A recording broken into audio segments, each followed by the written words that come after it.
अस्सलाम वालेकुम। News bureau of India देखने वालों को मुजम्मिल कंबे और तरन्नुम खांडे का सलाम पहुँचे।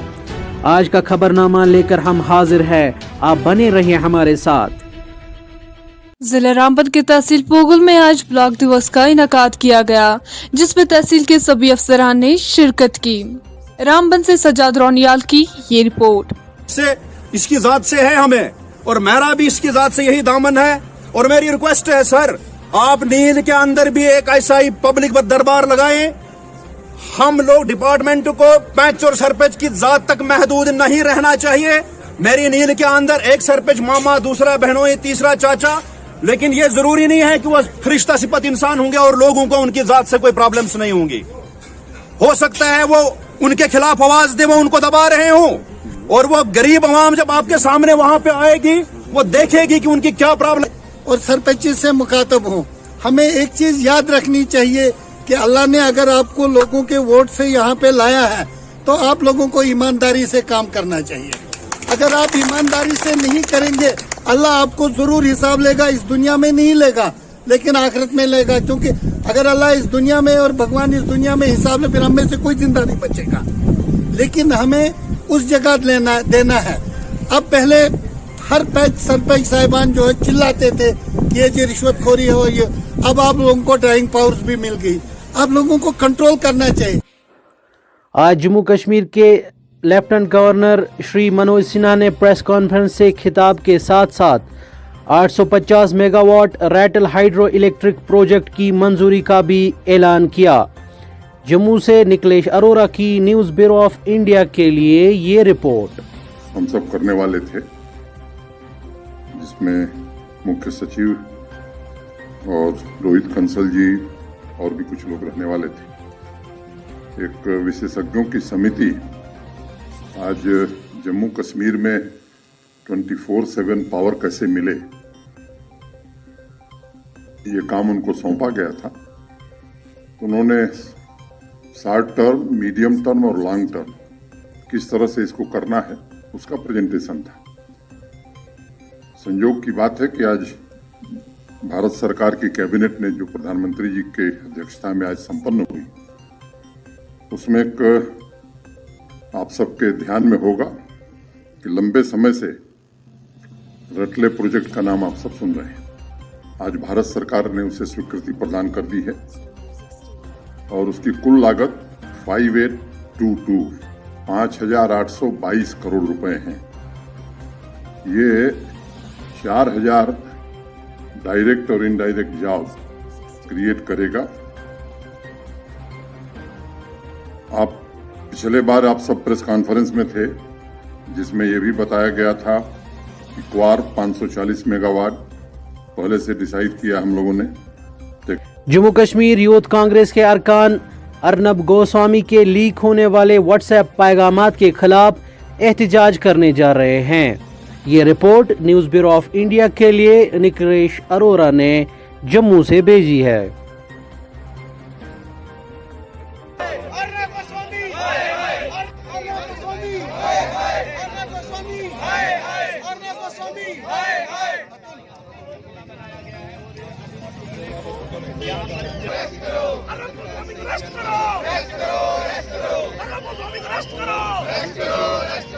देश का मान नहीं चलेगा, नहीं चलेगा, नहीं चलेगा। देश का मान नहीं चलेगा, नहीं चलेगा, नहीं चलेगा। देश का मान नहीं चलेगा, नहीं चलेगा, नहीं चलेगा। देश का मान नहीं चलेगा, नहीं चलेगा, नहीं चलेगा। पुलवामा अटैक में 40 जवान, इस देश के जवान शहीद हुए हैं। उनकी शहादत पे ये पैसा कमाने की बात कर रहे हैं, उनकी शहादत की ये विक्ट्री, विजय मना रहे हैं। कितनी बड़ी शर्म की बात है।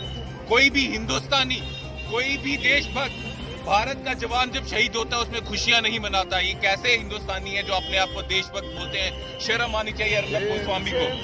साथियों, साथ ही साथ जो इसकी व्हाट्सएप जो इनकी चैट है, उसमें ये भी सामने आया है कि बालाकोट का जो अटैक था, जो भारत की एयरफोर्स ने कर रहा था, उसकी खबर अर्नब गोस्वामी को पहले ही थी, और वो मैसेज वहां पे आया है 2-3 दिन पहले। मैं सिर्फ ये पूछना चाहता हूं मोदी सरकार से, बीजेपी सरकार से और अर्नब गोस्वामी से, कहीं ये व्हाट्सएप चैट पाकिस्तान या आईएसआई के हाथ आ जाती है, ये लीक हो जाता, तो जितने हमारे देश के पायलट पाकिस्तान में अटैक करने जा रहे थे, हमारे मिक्स में बैठ के मिग 21 में फाइटर जेट्स में जाकर अगर ये खबर पाकिस्तान को पहुंच जाती हो, वो शहीद हो जाते, उनकी उधमपुर में आज टीबी मर्ज के खिलाफ महकमा सेहत की तरफ से एक टीबी कैंप ऑर्गेनाइज किया गया, जिसमें लोगों को उजागर किया गया कि टीबी मर्ज से बचने की हर मुमकिन कोशिश किस तरह से की जा सकती है। उधमपुर से रुखसार मलिक की ये रिपोर्ट। होती हैं, ये घर घर जाती हैं और टीबी के जो 5 सिम्टम हैं, जिसमें 2 हफ्ते की खांसी है, 2 हफ्ते या उससे ज़्यादा का बुखार है, वज़न कम होना, खून बलगम में खून आना और भूख का कम लगना या नहीं लगना, ये 5 सिम्टम की स्क्रीनिंग करते हैं। और वो जिन लोगों को ये ऐसे सिम्टम पाए जाते हैं, इसमें से एक भी सिम्टम पाया जाता है तो उनको हम स्पुटम कंटेनर यानी डब्बियाँ दे देते हैं, जिसमें हम उनका पूरे एक दिन का 24 घंटे का बलगम इकट्ठा करके और यहाँ पे टीबी के टेस्ट होते हैं डीटीसी या दूसरे ब्लॉक हेडक्वार्टर पे, वहाँ ले जाते हैं और वहाँ से टेस्ट करके जिन लोगों को तो डिज़ीज़ निकलती है उनको हम ट्रीटमेंट पे डालते हैं। फ्री में ट्रीटमेंट होता है और टेस्ट फ्री होते हैं। उधमपुर की बात करें तो शहर में तो इस तरह के कार्यक्रम किए जाते हैं स्वास्थ्य विभाग में। जी। तो दूर दराज के गांव की अगर बात करें तो वहाँ पे कार्यक्रम इस तरह के रखे? हाँ बिल्कुल, हम हमारे ब्लॉक हेडक्वार्टर पे हमारे ब्लॉक मेडिकल अफसर जो टीबी कंट्रोल ऑफिसर होते हैं ब्लॉक लेवल के, वो भी इसी तरह के प्रोग्राम करते हैं और वो अवेयरनेस करते हैं। मिनी स्टेडियम उधमपुर में डिस्ट्रिक्ट वॉलीबॉल एसोसिएशन के ताउन से जम्मू कश्मीर स्पोर्ट्स काउंसिल की एसोसिएशन के ज़ेर एहतमाम वॉलीबॉल प्रीमियर लीग पीर के रोज़ दूसरे दिन भी मुनक्किद हुई। उधमपुर से रुखसार मलिक की न्यूज़ ब्यूरो ऑफ इंडिया के लिए ये रिपोर्ट। ये सब मैक्सिमम जो है रूरल एरिया से बड़ी अच्छा हमें यहाँ पे कॉम्पिटिशन मिल रहा है।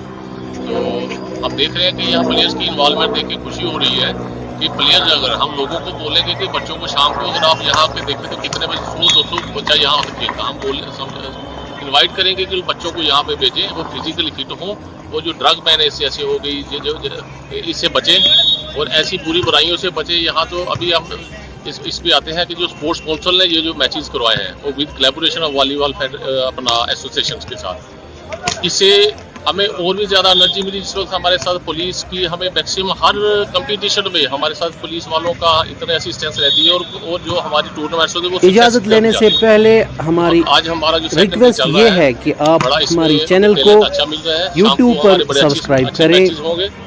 इसके साथ ही हमें दीजिए इजाज़त। आज का खबरनामा यहीं पे मुकम्मल हुआ चाहता है। आप खुश रहे, खुदा हाफिज़। जो आज के हमारे चीफ